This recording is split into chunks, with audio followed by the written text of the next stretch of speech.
Bom dia, Marco Poli aqui, sou empreendedor, investidor, mentor, finalista do prêmio na categoria Investidor Anjo hoje à noite. Quem for participar vai ser um prêmio bem legal, segunda edição do Startup Awards aqui pela ABS. Agradeço muito o convite do pessoal da ABS para mediar esse, que acho que vai ser o painel mais importante aqui do evento, porque eu estou mediando, claro, nada a ver com quem está participando, porque como eu estou mediando é muito importante, com toda certeza. E gostaria aqui de apresentar nossos panelistas. Nós temos aqui 3 dos grandes incentivadores do ecossistema brasileiro de startups. Temos Bradesco, temos Itaú, temos B3, fusão entre a BMF Bovespa e a CETIP. E acho que tem muito a ser contribuído aqui, tem muita informação a ser extraída desse painel. Então, começando, peço por favor que nossos panelistas se apresentem e agradeço muito vocês terem aceitado o nosso convite para participar aqui do evento, extremamente importante, fica muito mais brilhante com esse tipo de informação, essas corporates aqui, mostrando que eles têm interesse no que a gente está fazendo, eles têm interesse em startup, eles têm interesse em inovar, e a gente vai entender o que passa na cabeça deles, de onde vem esse interesse, como é que a gente pode usufruir, a gente pode ajudar e a gente pode extrair desse pessoal. Muito obrigado pela presença, por favor apresentem-se, agradeço muito. Olá, bom dia a todos. Meu nome é Johan. Eu gostaria de agradecer primeiro o Marco e agradecer todo mundo aqui por ter pronunciado o meu nome correto quando eu fui apresentado. Eu sou diretor de sistemas na B3, eu sou um tecnologista e trabalho na B3 já há 11 anos, sou ex-BMF, depois BMF Bovespa e agora B3. E nesse momento estou liderando a iniciativa de inovação estruturada dentro da B3 chamado Foresee. Bom dia, pessoal. Meu nome é Henrique Fragata, sou superintendente aqui de tecnologia do Itaú Unibanco.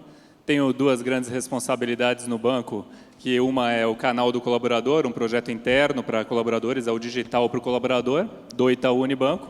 E tenho também a segunda responsabilidade no banco, que é o Cubo Itaú.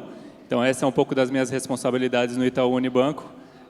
Eu queria agradecer também aqui o Marco e a AB Startups, por toda a organização e pela grande evolução aqui de um ano para o outro no evento. Muito obrigado. Bom dia a todos, obrigado pela oportunidade. Meu nome é Luca Cavalcante, quem quiser depois se comunicar comigo nas redes. Eu sou responsável no banco, eu sou executivo das áreas de pesquisa, inovação, canais digitais e o projeto Banco Digital Bradesco Next. No mundo da inovação, nós temos um ecossistema, a gente vai falar um pouco dele aqui, e entre eles nós estamos, esse ano, lançando o Habitat, que é um espaço muito bom, interessante para vocês, que se complementa dentro de todo o ecossistema e os players que nós temos, juntamente com o Lab. A gente vai falar um pouco disso já já. Gente, vocês viram que o negócio aqui não é para amadores, né? Pessoal, vamos começar aqui com algumas perguntas. No final, se sobrar tempo, eu vou abrir para a plateia. Mas temos aqui uma agenda bastante cheia, com bastante informação para vocês. E eu vou começar, se vocês me permitem, pelo Luca. Luca, o InovaBrá surgiu como um programa de inovação aberta, inicialmente buscando startups que tinham sinergia com os negócios do Bradesco e depois expandindo para um ecossistema maior de inovação. Como foi a história por trás das cortinas? Aquela coisa, aquela coisa que sai lá no Valor Econômico a gente não quer, tá? Como foi a história por trás das cortinas na criação do InovaBrá? Como o programa evoluiu desde então? O Bradesco, na sua essência, no seu DNA, tem a inovação desde os primórdios, seja no banco de varejo, como o cartão eletromagnético, com o caixa automático, o primeiro.com.br, plataformas, etc. Mas o mercado se transformou e principalmente depois de 2008, com a vinda do universo digital mais rápido e exigiu uma forma diferente de atuar, principalmente com tecnologias mais ágeis. O banco avançou muito na arquitetura aberta, que proporciona, inclusive no universo de hoje, as conexões com APIs, com API, que proporciona a entrada de grandes ideias, novas ideias vindo de forma aberta e de forma fechada. E o InovaBra, então, ele surgiu para que pudesse dar uma aceleração, inclusive, dentro dos processos, porque o InovaBra, ele traz um aprendizado ao longo de já mais de 6 anos na interação entre as grandes empresas, uma empresa como o Bradesco, e as pequenas empresas e as startups, e a inovação como um todo. E dentro desse universo de inovação, o banco, então, e na aceleração que vinha, o banco criou um comitê executivo de inovação que se reúne a cada 15 dias, com todos os executivos principais do banco, área de produtos, marketing, enfim, todos os executivos que se envolvem com inovação e precisam conhecer e estar dentro deste ecossistema. Esse comitê executivo trouxe a formação de polos de inovação, esses polos de inovação divididos, por exemplo, em agência do futuro, divididos entre produtos e serviços, seguros, e com pessoas multidisciplinares, multidepartamentais, que passaram a representar e se reunir periodicamente, formando ideias, buscando inovação fechada e levando para esse comitê executivo para que ele fosse votado. Fossem votados os projetos e acompanhados. Nessa sequência, nós entendemos que chegou a uma maturidade interna, inclusive de multiplicação e formação de pessoas, mais de 300 profissionais envolvidos e preparados para esse universo de inovação, se multiplicando, evangelizando as demais áreas, né? No total, nós temos 100 mil funcionários no Bradesco, e com isso existe hoje um engajamento, um envolvimento, uma cumplicidade muito grande com o que vem de inovação e a importância da inovação para o banco. E aí nós abrimos uma outra etapa, que é o InovaBra Startup, onde já estamos no 4º ciclo hoje, abrindo, está aberto inclusive, inovabra.com.br, podem entrar lá e se inscrever. Nós temos já quase 400 empresas inscritas, abrimos essa semana, startups. É aberto a todo mundo, qualquer um pode se inscrever. Aberto para qualquer startup, elas se inscrevem, passam a fazer parte desse ciclo, né?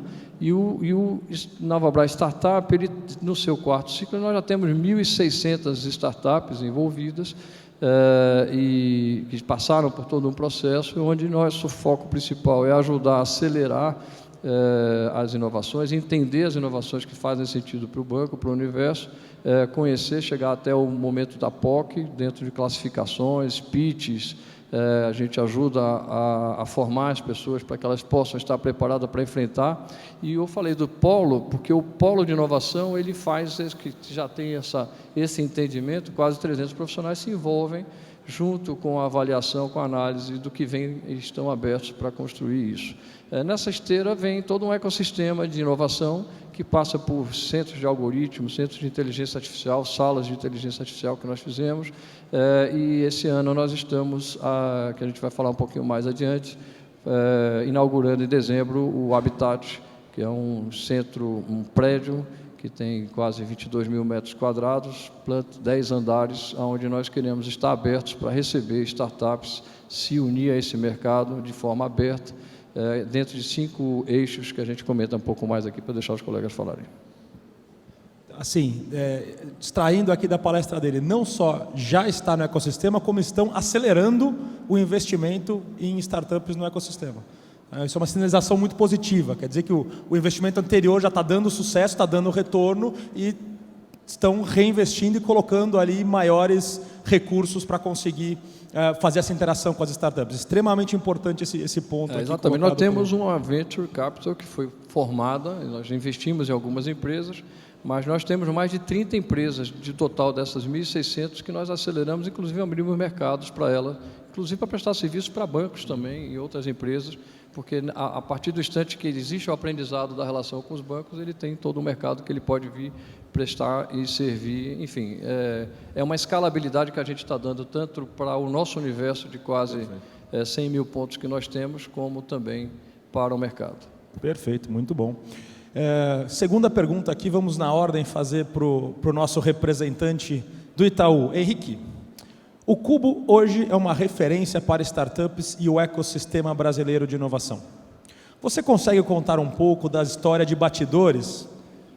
Ninguém quer valor econômico aqui. Você consegue contar um pouco da história de bastidores da criação do Cubo, a interação com a Redpoint e a escolha das direções iniciais do espaço? Com certeza, obrigado pela pergunta, Marco. E você pediu para eu contar os bastidores, então eu vou contar mesmo. Tá? Tem que ser bastidores, hein? Há 3 anos atrás, a gente começou a ver um movimento grande no mercado de startups aqui, e um crescimento grande de startups. E ali no banco, a gente não tinha muito conhecimento desse mercado. Com muita humildade aqui, a gente falou, vamos começar a entender, vamos começar a se aproximar desse mercado. Então, esse era o intuito do Itaú Unibanco há 3 anos atrás, quando começou a pensar no Cubo. Vamos nos aproximar desse mercado para entender e ver como que a gente pode trabalhar em conjunto com esse mercado. Só que assim, o Itaú não tinha conhecimento das startups naquele momento. Não tinha conhecimento de como entrar nesse mercado. Então, a gente se juntou com a Redpoint Ventures, uma VC, que conhece muito o mercado. E nos ajudou aqui, sendo os 2 fundadores do Cubo, nos ajudou a construir o que é o Cubo hoje. Então, depois de 1 ano de projeto, lançamos o Cubo, que é um prédio ali na Vila Olímpia, na Casa do Ator. Espero que muitos de vocês conheçam. Quem não conhece está convidado a visitar e também entrar no nosso site, que é o cubo.network. No Cubo, a gente tem 56 startups residentes, 250 profissionais trabalham no Cubo. A gente já tem aí 150 milhões de investimento realizado nessas startups do Cubo e a gente já capturou aí 200 milhões de faturamento. Na verdade, essas startups capturaram 200 milhões de faturamento aí nesses 2 anos de operação do Cubo. Tá? Só números pequenos aqui no palco. Só números pequenos aqui para falar um pouquinho, mas mérito do todo o ecossistema aqui. Então, o nosso grande princípio aqui era se aproximar das startups e, com muita humildade, a gente está construindo essa jornada. Tá? Então, a gente tem 2 anos de operação do Cubo agora, fez o aniversário no mês passado, fizemos o evento Cubo Conecta, e aí a gente anunciou também o nosso grande próximo passo. A gente viu que o Cubo é um sucesso. E como que a gente vai fazer agora para conseguir fomentar ainda mais o ecossistema? A gente vai ampliar. Algumas centenas de metros ali, na verdade 100 e poucos metros do Cubo atual, a gente está indo para um novo prédio do Cubo, 4 vezes maior do que o Cubo, com mais de 200 startups, com mais de 1.000 pessoas trabalhando, esperando ali passar por dia mais de 2.000 pessoas no prédio. Então é com muito orgulho aqui que a gente anunciou essa expansão e com isso a gente acredita que vai fomentar muito o ecossistema.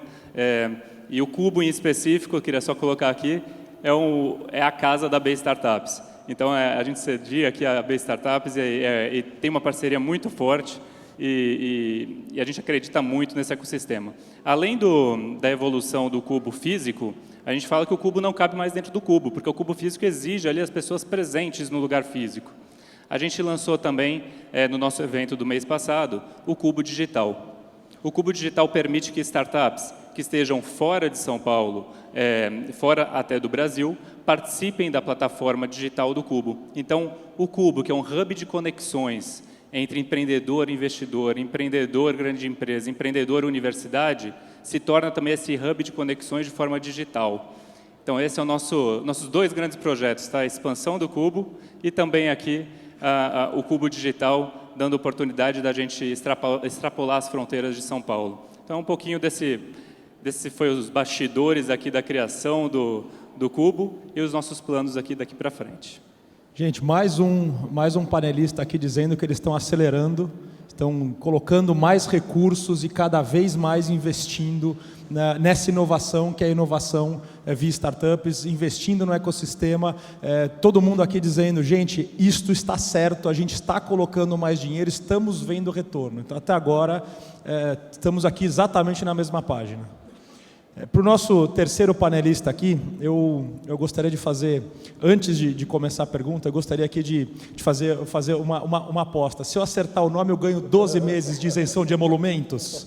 Eu consigo fazer trading sem emolumentos por 12 meses, se eu conseguir pronunciar certo. Infelizmente, eu não tenho influência nisso. Você não consegue fazer isso? Pô, aqui. Terceira pergunta aqui para o nosso representante da B3, o Johan. Acertei? 12 meses, hein?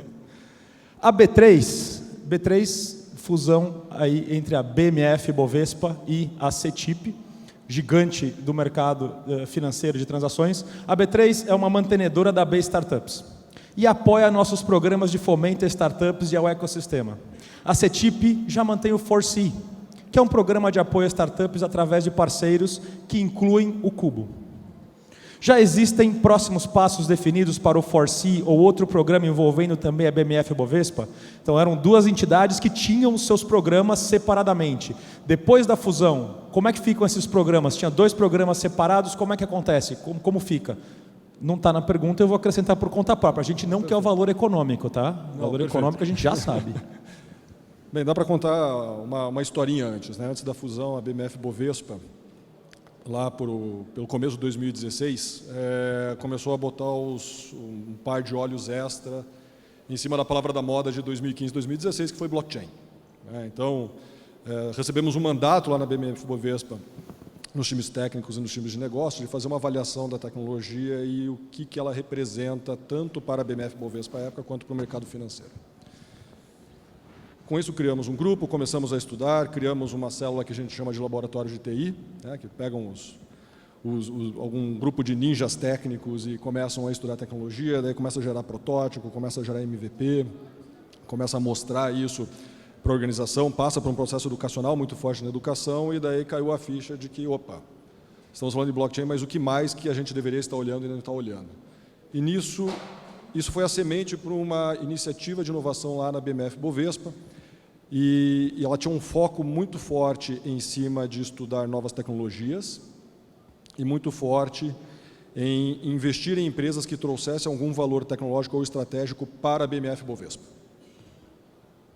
Ato contínuo, aconteceu a fusão com a CETIP. Na fusão eu tive o meu primeiro contato com o FORSI. E foi um contato muito interessante, porque o FORSI ele tinha uma forma totalmente diferente de pensar. O FORSI ele trabalhava muito em cima de aceleração de empresas que pudessem fornecer algum tipo de valor agregado para os clientes da CETIP. E, ao mesmo tempo, tinha um foco muito forte no aculturamento dos funcionários. Fazer o pessoal andar um pouco mais rápido no corredor, tirar um pouquinho a mentalidade, que é uma mentalidade necessária dependendo do tipo de business, para uma mentalidade mais avessa a riscos e trazer uma mentalidade mais pró-risco. E nós trabalhamos na fusão dessas duas iniciativas e elas são muito complementares. Então, foi a fusão, acho que mais fácil nesse sentido, que é simplesmente 1 mais 1. Geralmente, fusões são processos traumáticos. Esse foi extremamente suave. Então, poxa, vamos pegar o melhor do que existe dentro da iniciativa que estava nascente na BMF Bovespa, pegar o que tinha de melhor na iniciativa FORSI, que já estava bastante consolidado no mundo CETIP, e continuou o nome FORSI, só que um FORSI com esteroides. Então, além de manter o foco na aceleração de empresas que possam fornecer valor agregado para os nossos clientes, temos também o embarque desse laboratório de TI dentro da iniciativa FORSI, temos um reforço do processo de aculturamento dentro da empresa, agora que a base de funcionários cresceu bastante, uma base de funcionários está na faixa de tamanho de Bradesco ou Itaú, mas são 2.000 funcionários, ainda é um número bastante relevante, e investimentos diretos em empresas, que também possam trazer algum tipo de valor estratégico para a própria B3. Então, nesse sentido, a gente... o 1 mais 1 aí acho que não é nem 2, acho que são 3 agora. Investimento é direto, tesouraria. Dinheiro da própria... Investimento direto, dinheiro em empresa. Não obviamente fazendo um M&A completo, mas comprar uma parte da empresa e, na verdade, com um viés muito forte de ajudar aquela empresa a crescer também. Então, agora, a gente, para os próximos meses, aí, a gente está fazendo uma avaliação também de crescer mais esse programa de investimento direto, inclusive estabelecer parceria com alguns fundos de VC. Mais um player aqui dizendo que nos próximos meses vai aumentar investimento e aumentar exposição ao ecossistema. Então, todo mundo aqui na mesma página. A escolha aqui dos nossos panelistas foi excelente pela ABS. Todo mundo muito alinhado com o que nós estamos vendo no ecossistema. Acho isso extremamente bom. Gente, uma pergunta aqui que eu vou pedir para os 3 responderem. Como é a relação dos colaboradores da sua empresa com esses programas de inovação? Já é possível enxergar ganhos na cultura interna da empresa de vocês e como os colaboradores podem participar dos programas de inovação com seus próprios projetos? Gostaria de começar aqui com o Luca, por favor. Esse é um ponto importantíssimo, porque a inovação ela não é personalizada, ela é da organização. Você me perguntou anteriormente sobre Inovabra, o conceito é esse. Ele começa com os polos de inovação e se multiplica pelos departamentos e pelas áreas. E Aqui, o grande desafio é encurtar a distância entre a inovação aberta, que vem de vocês, com a inovação que nós temos, ou a capacidade da gente entender e materializar aquilo que vocês veem como diferencial, porque o que vem da startup, muitas vezes, vem mais rápido e até com formatos diferentes, com olhar no cliente muito mais rápido. Tem um desafio enorme aqui de transformar as novas funções que estão surgindo, como User Experience, Storyteller.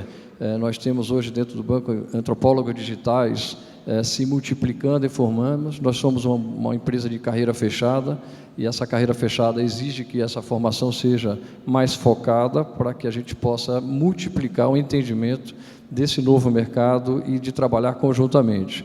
O Habitat, sem dúvida, é um caminho que nós estamos encontrando. Nós temos um formato de relacionamento de colaboração, mas a colaboração para a inovação. Nós acreditamos muito no co-innovation, na co-inovação, na colaboração para inovar, seja no ambiente fechado, seja no ambiente aberto, começando aí pelo Habitat. Nós temos focos dentro da inovação que fazem parte, que fica a dica aqui. Inclusive o Habitat está distribuído em 5 eixos. Um eixo é blockchain, que é o B3 e Itaú, inclusive, são parceiros nossos no consórcio R3, um consórcio que usa a tecnologia Corda, mas nós não estamos só com Corda, nós estamos testando várias tecnologias juntos. É uma inovação que vem... O blockchain é a nova forma de lidar com a internet no futuro e é em rede. E por estar em rede, todos nós precisamos estar juntos, inclusive outros bancos que estão se aderindo também. Então, um dos eixos do Habitat e dos eixos tecnológicos que nós estamos focando é o blockchain. Outro é a inteligência artificial, onde nós investimos muito nos últimos anos, chegamos a 2,5 milhões de perguntas respondidas pela BIA, Bradesco Inteligência Artificial, e que tem muito espaço para startups que estão trabalhando em desenvolvendo formas de inteligência artificial, e isso tem uma proximidade muito grande com projetos. Nós estamos indo buscar projetos grandes e pequenos com ideias novas, através do programa, do projeto do ciclo do InovaBrá, por exemplo. Depois, um outro universo que a gente está trabalhando muito é o API, que é a API, como aperfeiçoar nossas APIs e o que vocês têm de APIs para poder vir para dentro do nosso ecossistema e trabalhar conosco. O IoT, que é uma coisa que às vezes em banco pode não ser tão visível, mas nós temos profundo interesse em estar vendo, até para que a gente possa expandir isso para outros clientes nossos, né? Nós estamos trazendo para o nosso ecossistema os clientes da organização Bradesco, que abrem novos mercados, e com isso a gente entende, na colaboração de inovação, que os nossos clientes podem, através de nós, conhecer vocês, startups, e isso funciona também no InovaBrá Digital que nós temos, que é um site que já está no ar, onde a startup se inscreve, mas ao mesmo tempo fica visível e a gente encurta esse espaço que você está pedindo, seja no eixo de Big Data e principalmente no algoritmo, que nós temos centros de excelência de algoritmo dentro da organização, com mais de 50, temos hoje estruturado mais de 50 doutores em matemática, engenharia e estatística, focados exclusivamente para a montagem de algoritmos, né? E dentro de todo esse universo, nós estamos buscando aqui formas de encurtar esse espaço, de aproximar as startups, de conhecer as novas ideias e, principalmente, materializar elas com vocês. E, por isso, para finalizar, nós criamos um lab, que também está sendo inaugurado. Um lab é um lab que vai estar conectado ao Habitat em espaços diferentes, onde, uma vez entendendo essa ideia e a startup, uma vez trazendo para a gente um conceito e uma ideia que possa se transformar numa POC, ele vai ter um espaço especial com toda a infraestrutura, inclusive tecnológica, computadores próprios, para poder trazer para a vida real de banco e do nosso banco aquela ideia que se materialize e a gente envolva todos os participantes dos polos, que são os gestores de produtos, de serviços, aquelas pessoas que lidam no dia a dia na inovação e nos produtos para que possam levar para o cliente uma nova experiência. Muito legal. Bradesco, então, aqui mostrando que eles estão apostando na co-inovação, em levar os colaboradores deles para fazer essa interface de contato. Muito, muito interessante essa visão do Bradesco. Henrique, Itaú, como é que Itaú vê essa interação entre os colaboradores e os programas? O basicamente falando um pouquinho aí de colaboradores e cultura do banco, o que a gente está mudando e relacionamento com startups, tá? Alguns números primeiro. A gente já teve 5 mil colaboradores do Itaú Unibanco que visitaram o Cubo. Isso é um número bastante expressivo. Só números pequenos. Só uma coisa E é super importante o contato, porque uma vez que o colaborador viu ali como a startup está trabalhando, aprende muita coisa. Aprende que pode fazer de forma diferente. Aprende que o método de trabalho é diferente. Entende o que é ágil de verdade. Sabe o que é trabalhar com escassez, com eficiência. Então, isso é um aprendizado que é único. É mais do que muito treinamento. Então, só a visita ao Cubo já faz com que a gente aprenda muito como colaborador do Itaú Unibanco. Começando por aí. Além dessa relação de cultura que o Itaú tem com o Cubo, também outros benefícios que a gente viu ao conectar a grande empresa com a startup, que é, por exemplo, a nossa capacidade de atrair talentos. Tá? Então, por exemplo, todos os processos de estagiários, processos de trainees, a gente tem feito cada vez mais no Cubo, porque mostra a abertura que o Itaú tem e como a gente está apostando na inovação e no ecossistema de empreendedorismo do Brasil. Isso, para os candidatos, tira aquela imagem de que, nossa, o banco tradicional, na hora que ele encontra ali o Cubo e o que o Itaú está fazendo em inovação, ele entende a estratégia do Itaú. E aí ele se candidata e participa do processo mais motivado e ele quer passar no Itaú. Esse é um outro benefício. Vocês estão usando, inclusive, para fazer seleção, então? Inclusive para fazer atração de candidatos. Outro ponto que eu acho que é o mais importante, pensando em startups, tá? Aqui pensando em todos os players, startups, a gente fechou mais de 30 contratos entre o Itaú e as startups do Cubo. E aqui eu posso citar alguns, e não só fintech, tá? O Cubo ele tem algumas fintechs, mas tem mais de 14 segmentos diferentes de startups. Então, por exemplo, aqui, a Quitado é uma startup aqui com uma plataforma de renegociação, e a gente já está utilizando no Itaú também a Quitado aqui, que é uma das startups do Cubo. Mas não é só questão de core business nosso financeiro, também tem aqui, bem importante, relacionamento com startups que não são nosso core business. Então, por exemplo, a Binóculos é outra startup do Cubo, que a gente está utilizando ali no Itaú Cultural, utilizou no Itaú Cultural para fazer a exposição do Santos Dumont, que é a realidade aumentada através de um óculos, super legal, foi um sucesso e foi uma startup do Cubo também. Então, essa é a forma que a gente está conseguindo mudar a cultura da nossa empresa. E, por último, a gente também, para conseguir trabalhar com startup, mais do que fazer um negócio, esses 30 que eu falei, a gente também tem que mudar os processos da grande empresa, tá? E não é só Itaú. Eu vou contar uma história, um processo só, rapidinho. Como que a gente mudou um processo que fez bastante diferença? Antes, para homologar um fornecedor no Itaú, a gente precisava ali, o processo do banco exigia 3 anos de balanço patrimonial auditado.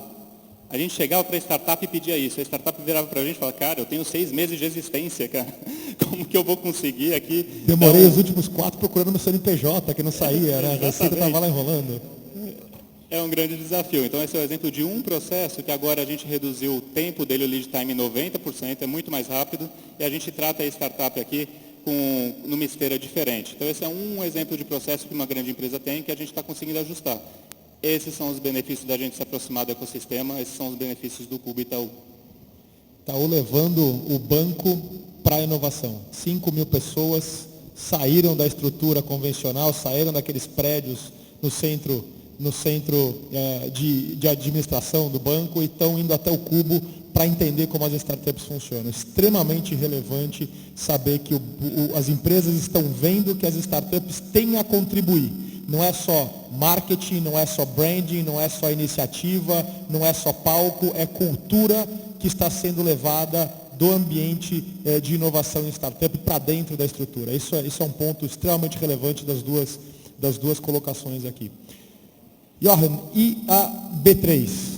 Como funciona essa interação entre os funcionários e esses 2 programas que ela hoje carrega de inovação? O programa de engajamento do ForSea, ele é baseado em 3 pilares. Tem um pilar que é o chamado programa Sears, que ele é um grupo de funcionários que são de diversas áreas dentro da B3, com seus skills diferentes. É um grupo de funcionários que é treinado A gente está agora num processo de fazer o kickoff, de expandir esse programa agora para incluir os funcionários da ex-BMF Bovespa, que cuida muito da interface com as startups. Então, das empresas com as quais nós aceleramos, das empresas nas quais nós investimos. E o que é muito legal nesse programa? Muito legal nesse programa porque a startup, muitas vezes, ela precisa de uma ajuda para ganhar escala, ela precisa de uma ajuda para ter algum conhecimento bastante específico. Então, a gente tem gente do RH, tem gente da controladoria, gente de TI, gente de infraestrutura, gente de segurança da informação, que são funcionários, que são pontos de contato das startups dentro da B3 e que podem fazer um pouquinho de segurar a mão e ajudar essas empresas em algum problema que elas estão tendo. São sementinhas ali, são os campeões que estão em contato com... Exatamente, são campeões. Então, de repente, uma empresa tem alguma questão em relação ao financeiro, em relação ao jurídico. Ela teria um nome dentro da B3 que ela poderia ligar, entrar em contato com essa pessoa e essa pessoa vai dedicar um tempo para ajudar. Tem nomes, né? Não tem cargos, as pessoas têm nomes. Não tem nomes. Inclusive, se for no site do Forci, tem as fotos. Né? Então, uma nomes coisa e bem, fotos. então, é uma coisa bem, assim, é um processo bem bacana, né? Que já uma proximidade é bom para a startup, que tem acesso a um conhecimento agregado e que pode acelerar ainda mais o processo dela, e é bom, inclusive, muito gratificante para a pessoa que está atendendo o telefone do lado da B3, né? De ter contato com o ecossistema. O segundo pilar são o que nós chamamos de fóruns Know, né? Que é um processo que a gente sempre traz empreendedores, periodicamente trazemos empreendedores, trazemos pessoas que são referência no mundo do empreendedorismo para darem palestras para os funcionários, né? Às vezes algum CEO de uma startup falar da experiência dele, como é que foi o processo de criação da empresa, como é que foi o processo de ideação, quais são os problemas que ele enfrenta, quais são as coisas que ele fez certo, as coisas que ele fez errado. E o terceiro, dentro do próprio laboratório de TI. Isso é mais limitado para os times de tecnologia. O laboratório de TI que eu tinha comentado é formado por um núcleo duro de 4 ou 5 pessoas e a gente sempre tenta colocar novos funcionários que rotacionem dentro desse laboratório de TI para trabalhar em uma iniciativa específica. O que é muito bacana, né? Tira o cara de TI do trabalho normal dele, da linha de produção dia a dia dele, e coloca ele num ambiente mais ágil, com uma mentalidade diferente. Uma coisa muito importante, de novo, também essa semente de inovação claramente sendo disseminada. Uma das coisas muito importantes que os corporates, muitos não entendem, que claramente todos vocês aqui entendem, é que se você não der incentivo para aquele campeão, se ele não tiver uma meta que ele consiga operar e ele consiga ser reconhecido por fazer isso, ninguém faz nada. Então, assim, todo mundo estabelecendo claramente que existem essas metas, isso muda completamente a relação. E, assim, isso parece ser a ponta da lança no mercado corporate para estabelecer essa visão. Gente, eu tenho aqui uma próxima pergunta. Essa aqui é a pergunta espinhuda da noite, hein? Noite. A visão pública é de que vocês são competidores. O público acha que existe uma competição natural entre todos vocês. Isso acontece também na interação com o ecossistema? Vocês competem pelas empresas, pelas startups? Vocês têm inovações que vocês querem, eu tenho e ele não tem, e eu vou tentar fazer isso só para mim e não vou tentar para ele? Ou vocês têm uma visão de que todo mundo cresce junto e como é que funciona isso em relação ao ecossistema de inovação? Vou pedir para começar aqui... Pode deixar que eu puxo essa como entidade mais neutra aqui no painel. Posso falar de um case que eu acho que tem sido um case muito interessante e eu estou pessoalmente envolvido nesse processo, que é um investimento em blockchain. Tá? O blockchain é tecnologia, por definição, ela só vai trazer todos os benefícios aos quais ela se propõe se o efeito rede for muito bem sucedido. E o efeito rede quer dizer todo mundo usando a mesma plataforma. Não adianta nada fazer uma solução aqui na B3, tem uma outra solução no Itaú, tem uma outra solução no Bradesco. Vai ser um pouquinho mais do mesmo, não vai oferir os ganhos. E em setembro do ano passado, a B3 ela se juntou a um consórcio de blockchain chamado R3, que é um consórcio formado por bancos. Ela se juntou um pouquinho depois que o Bradesco e o Itaú se juntaram. Consórcio de só gente grande. É o consórcio R3, que é um consórcio que primordialmente foi formado por bancos, bancos gringos, bancos lá fora, e que, mais ou menos ao mesmo tempo, as 3 instituições olharem, opa, aí acho que tem um case bastante interessante, né? Porque é um consórcio em que todos os bancos trabalham de forma colaborativa para desenvolver tecnologia blockchain, para estudar tecnologia blockchain, fazerem protótipos juntos e tentar ganhar o melhor que a tecnologia pode oferecer, né? Então foi porque mesmo sem combinar, os 3 entraram no consórcio ao mesmo tempo, daí a R3 começou a fazer um processo de levantamento de capital via Série A e os 3 entraram, né? E durante esse processo de negociação do deal, a gente começou a conversar com mais frequência e decidimos formar um Bloco Brasil, né? Então formamos um Bloco Brasil lá dentro da R3, então os 3 têm assento no board, os 3 trabalham junto em diversas iniciativas, inclusive um conjunto de projetos nasceu dentro da R3, né, dentro do laboratório colaborativo desenvolvido em conjunto pelas 3 instituições com interesses em comum. Então, fizemos um projeto chamado Fingerprint, né, que era um projeto de cadastro unificado que teve envolvimento de gente de negócio e de TI das 3 instituições.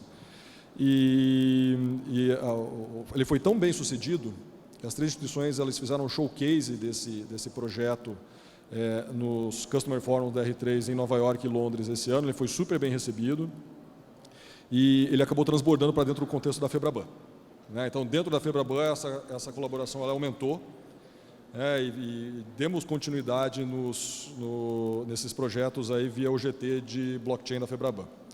Então, acho que esse aí foi um case bastante interessante, né? Gerou um alinhamento muito forte entre as empresas com um objetivo em comum, com um investimento em uma startup, e as 3 sempre com uma postura muito bacana de tentar fazer aquela startup pegar.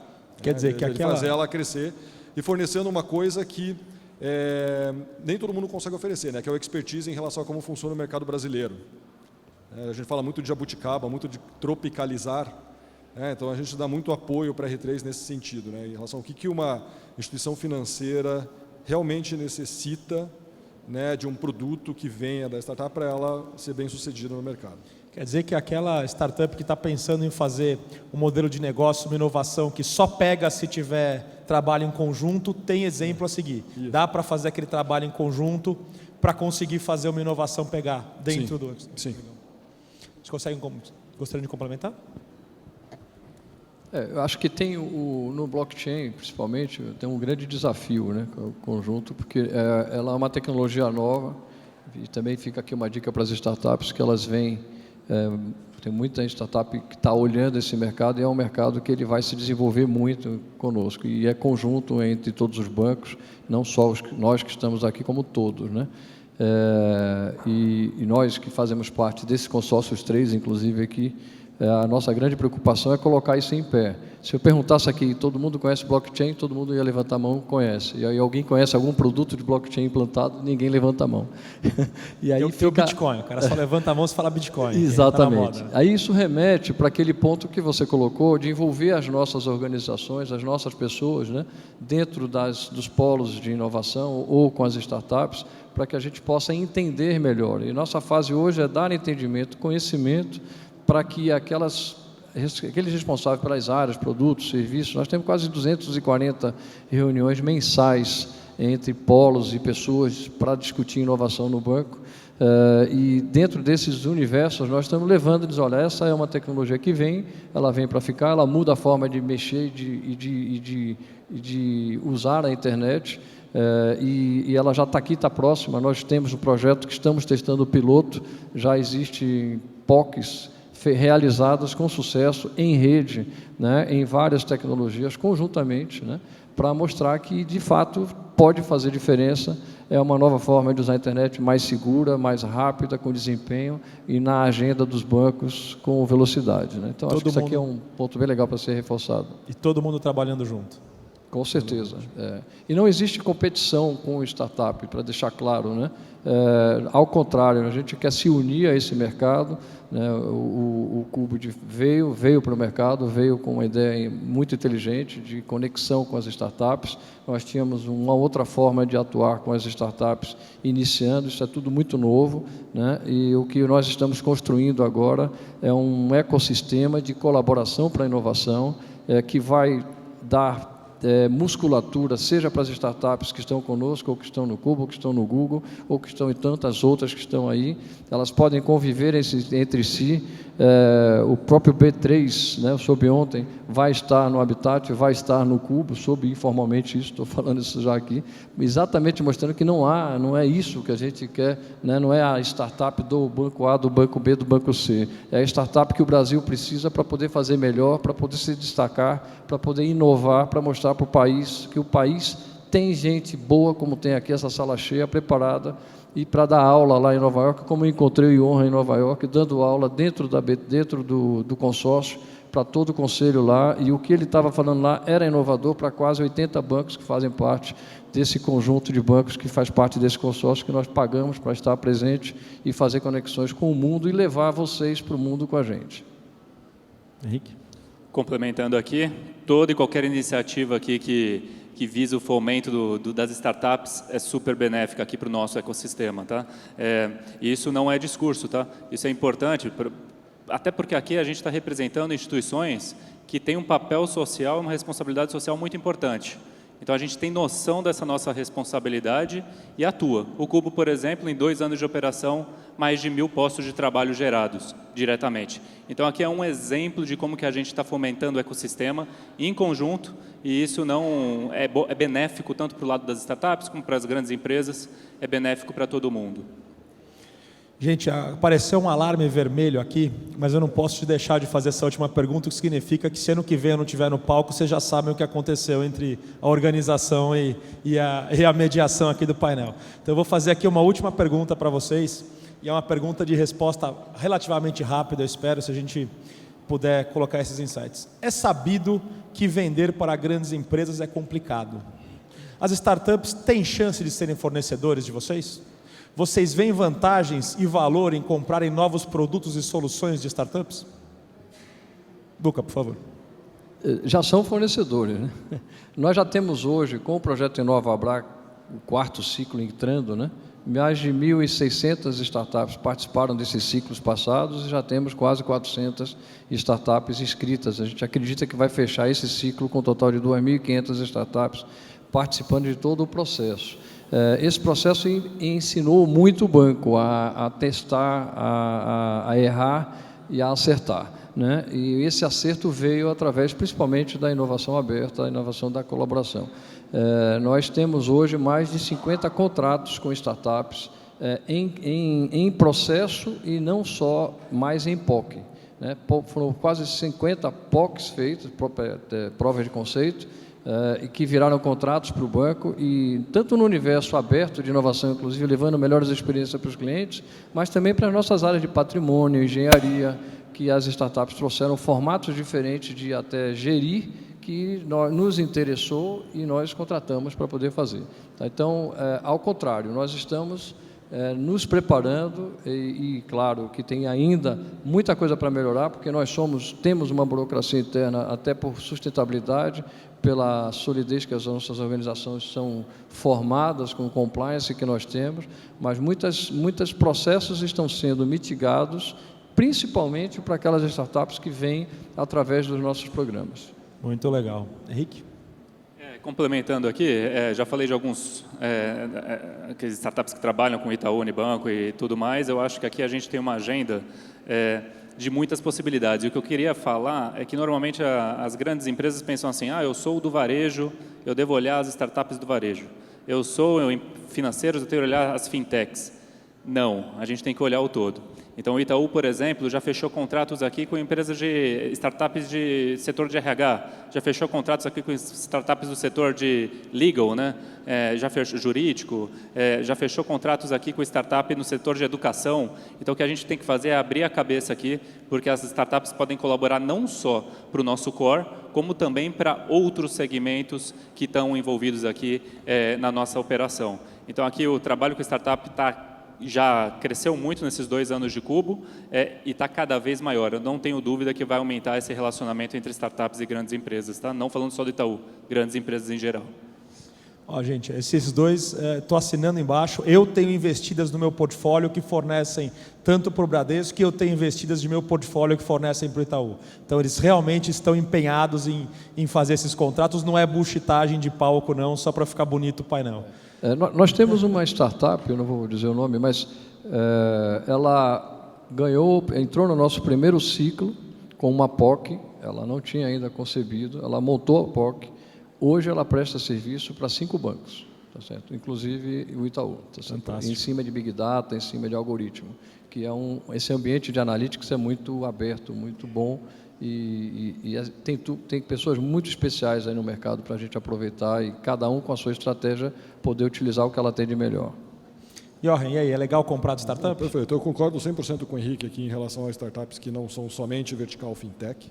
Eu acho que tem muitos ganhos de contratação, inclusive uma das ferramentas que a gente usa para justamente rastrear essa comunicação do programa Sales com startups é uma ferramenta contratada de uma startup.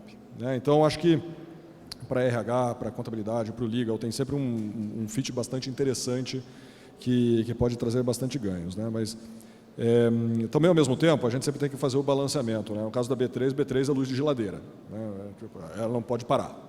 Então, a gente sempre vai ter um core ali, mas nós também somos muito crentes no modelo de APIs abertas.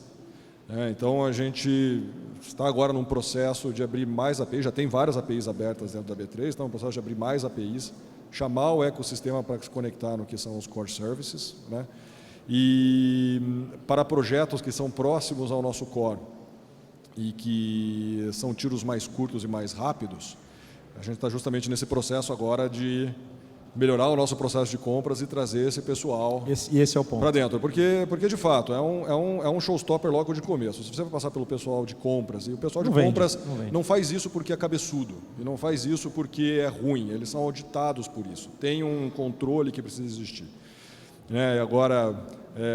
E vão acabar sempre botando uma régua lá em cima. Tem que ter não sei quanto de balanço auditado, tem que ter separação de função. Isso é coisa que não acontece numa startup. Então, acho que as grandes empresas elas sempre têm que dar um passo atrás e verificar o que vai efetivamente ter que caber nesse processo de compras, que é o processo de compras padrão, e qual que é o fork desse processo. Qual que vai ser o segundo processo que você vai executar para desenvolvimento rápido, para agregar valor ao cliente, ter mais centricidade no cliente, com um time to market menor. É aí que entra um processo de compras mais ágil e mais flexível para trazer as startups à voz. Takeouts daqui, excelente posicionamento, todo mundo querendo comprar. A gente sabe que a inovação ela acontece com os corporates, mas não adianta nada inovar se depois a inovação fica perdida porque você não consegue distribuir, você não consegue encontrar seus clientes. Então hoje nós que estamos no mercado, a gente sabe que é muito difícil vender para empresas, mas como todo mundo mais que trabalha no mercado de startups, nós sabemos que não é a variável que importa mais, é a tendência. Então a gente está vendo aqui uma tendência clara de que os 3 trendsetters que estão aqui no palco, que são empresas que os outros corporates olham e eles se inspiram para fazer os seus modelos, as 3 estão dizendo é importante comprar de startups, nós sabemos que é difícil, nós sabemos que nosso processo é complicado para fazer isso, mas todo mundo aqui está trabalhando para resolver. Eu acho que isso é um dos principais takeouts que a gente tem aqui do painel. O que eu escutei aqui foi extremamente relevante, acho que o futuro parece cada vez melhor para o que a gente está fazendo. Gente, infelizmente já estourei aqui faz uns, 7, 8 minutos, tenho certeza que alguém vai falar quantos minutos e segundos daqui a pouco ali atrás do palco, eu só estou dando a ordem de grandeza aqui na frente. Gostaria de agradecer muito aos nossos panelistas, gostaria de agradecer muito a todos os organizadores e a vocês que estão aqui presenciando e dando esse seu tempo e dando a energia de vocês para fazer esse ecossistema ficar melhor. Muito obrigado de novo a vocês, a ABS, e bom evento, pessoal.